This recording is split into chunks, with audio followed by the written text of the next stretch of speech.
guys, so today we're talking about Trisha Paytas and Colleen again. I didn't think I'd talk about Colleen Ballinger again, but this video is more about Trisha Paytas talking about Colleen Ballinger, so I feel like I'm getting away with it. I'm getting away with swinging one more video out of this topic just for you guys.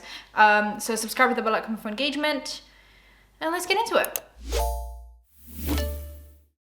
So if you guys have been living under a rock, and I say this every time there's like a massive story going on because I just assume that all of you know what's going on. Obviously, Colleen was accused of being a inappropriate person by a lot of people, including Adam McIntyre. He's like the main person though.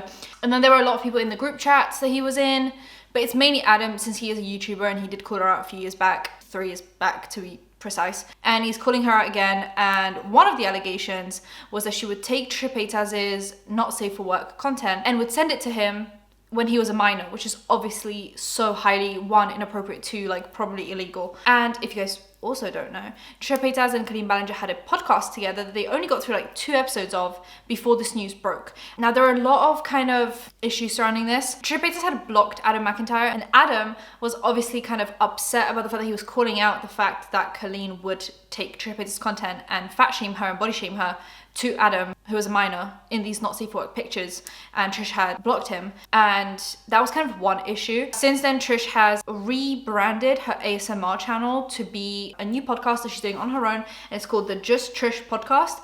And she has a co-host who is a journalist, and they talk about pop culture and all things fun and fresh. So in the first episode, they covered Ariana Grande, and then in the second episode, they're covering the Colleen situation, mainly the recent Vanity Fair article that I talked about in the last video, which was obviously such a hit piece against Adam McIntyre and the whole situation, in which they refer to Trisha Paytas as a sex worker, who it just makes it sound like this like random sex worker and not Colleen's ex-co-host for a brand new podcast. Like that would have had more of a ring to it. Anyway, so it starts at hour and 30 minutes of the podcast. So they're both just kind of talking from this perspective of Trisha's been in the media sphere for the last like 15 years of her life. And obviously this journalist who probably knows a lot about all of this stuff. And they say that this looks like it was a favor for Colleen by Vanity Fair, like someone that works for Vanity Fair, either a favor or some kind of a relationship that they have where they kind of went out of their way to do something nice for her and be like, okay, fine, here's like your nice article to kind of try and diminish the situation. Or it was somehow maybe paid for or something, because they say like no reasonable publication will be like, yeah, we're willingly going to defend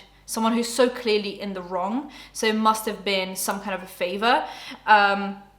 They also addressed the title of the article, which in itself was a red flag. Like immediately it was just setting the tone for like, we're against Adam McIntyre. This is like a hit piece against Adam McIntyre. And immediately Trish was like, yeah, it's like that is not, like even the title itself is a little bit, you know? Now they only named Adam, which Trish definitely specified. She was like, they only named Adam. They didn't name anyone else. They didn't name Trish. They didn't name, you know, other people, Cody Rants, anyone else. It was basically just like Colleen Ballinger, Adam McIntyre.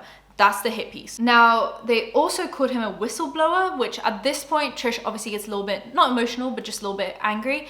She says that because of her past experiences of grooming, power dynamics, being like obsessed with someone and them using that against you, just things like that. She feels very strongly about this topic. Like she's very logical in this, and she's saying it's very clear cut. There was a minor, there was an adult, and there was sexual innuendos, and it's inappropriate and it's illegal. And she's very just like, this is how it is, and this is what I went through. And I hate that they're calling him a whistleblower because there's proof for everything.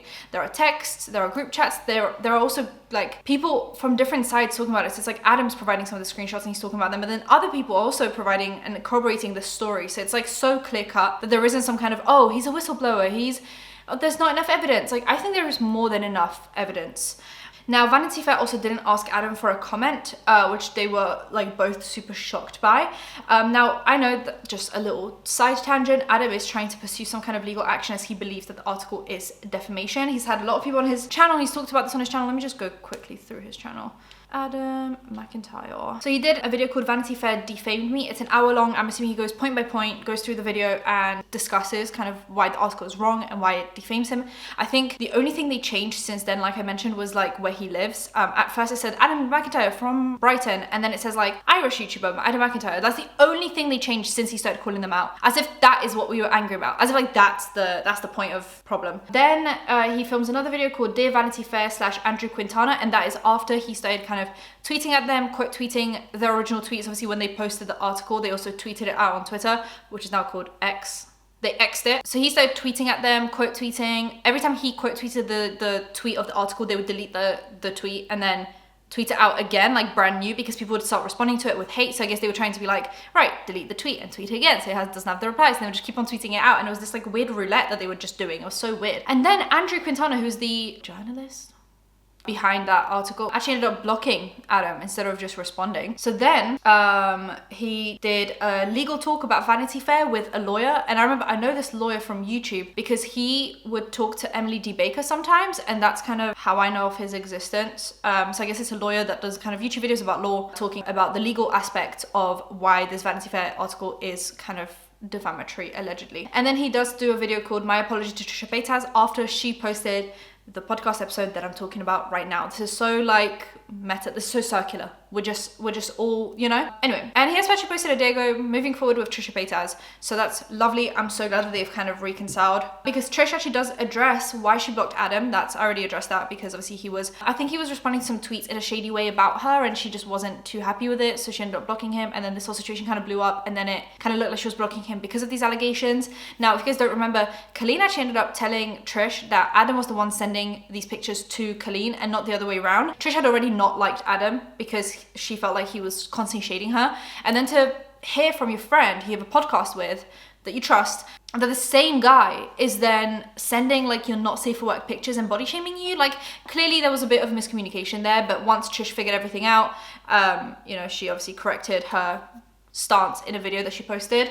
And she also says that she doesn't agree with everything that Adam does and says, but she can't defend Colleen's behavior towards Adam. Like, that's just one thing. I just think Trish has become so logical recently. It's just so amazing to see the growth. I know a lot of people just have given up on forgiving Trish and like expecting good behavior from her, but I'm just happy to see that. I'm always happy to see someone make so much progress in their lives. Now, Trish also talks about in the article where they call her a sex worker and not name her by name, which they could have just said sex worker Trisha Paytas. They didn't have to just say sex worker, like they could have just said her name, and said that it was unverified, like these unverified claims, which Trish laughed at and said like they were so verified. Like all these claims are so verified, so absolutely verified, that this is just laughable that you'd call yourself a journalist and write this kind of a shit piece. Now, they still haven't taken down the article all these days later, and I guess it's still getting clicks. At this point, I think it's more of like we're just gonna keep it up almost out of spite because it's getting so many clicks. I don't think it's doing good for Vanity Fair, as in like, it's not doing good things for Vanity Fair, but it's doing good things as it's getting them clicks.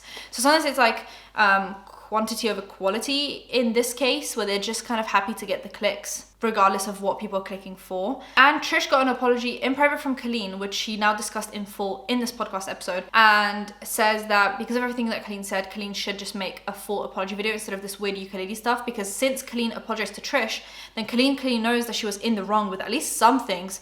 So it would just make more sense for Colleen to then publicly apologize as well, instead of just doing this like private tour. And since then, obviously Trish and Adam have kind of reconciled, so it's nice to see that. And yeah, that's kind of everything on all the Colleen Trisha stuff. And I'm just happy to see Trish enjoying something. I can tell she really enjoys doing the podcast. It's getting a lot of views compared to mainly even like the ASMR content that she was making or other content that she's been making recently. It gets a lot of views. I'm just really happy for her. She seems like she's in a really, really good place right now. And I think I actually prefer her doing this like solo podcast with the journalist co-host kind of just on the side, rather than relying on another friendship that can go sour, aka frenemies. And then now with Colleen, I just think she works best solo. And that is it for the Colleen Trish stuff. Subscribe to the bell icon for engagement, and I'll see you in my next one. Bye guys.